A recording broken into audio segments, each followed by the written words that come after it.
Hi guys, आज हम समझेंगे कि एनकोडिंग क्या होता है। बट उससे पहले आपको ये समझने की ज़रूरत है कि एनकोडिंग का यूज़ है वो सिक्योरिटी के लिए नहीं होता है।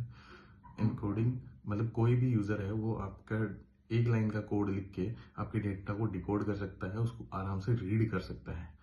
एनकोडिंग का जो मेन गोल होता है वो होता है डेटा को ब्रेक ना होना देना, करप्ट ना होने देना और वो आराम से सिस्टम के अंदर ट्रैवल कर सके।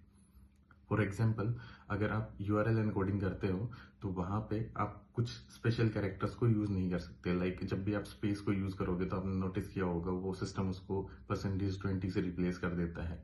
जब आपको क्वेश्चन मार्क यूज़ करना होता है तो वो उसको रिप्लेस कर देगा बाई %3f से। So this is URL encoding. But अगर एनकोडिंग यहाँ पे एग्जिस्ट नहीं करेगी तो यूआरएल है वो ब्रेक हो जाएगा, बिकॉज उसके अंदर दो क्वेश्चन मार्क्स एग्जिस्ट नहीं कर सकते। वहाँ पे ऑलरेडी एक क्वेश्चन मार्क होता है वो जो कि क्वेरी स्ट्रिंग को स्टार्ट करने के लिए यूज होता है।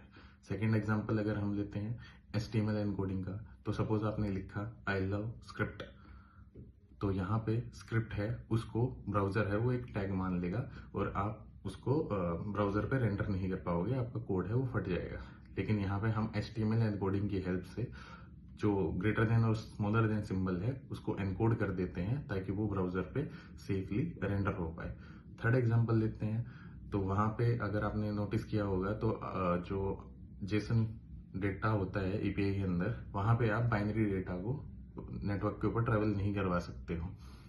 तो उसके लिए हमें क्या करना पड़ता है, उसके लिए हमें उसको कन्वर्ट करना पड़ता है बाय यूजिंग base64 एनकोडिंग हमें वहाँ करनी पड़ती है और हमें रैंडम नंबर्स मिल जाते हैं ताकि वो सेफली वो डेटा है वो नेटवर्क के ऊपर ट्रेवल कर सके।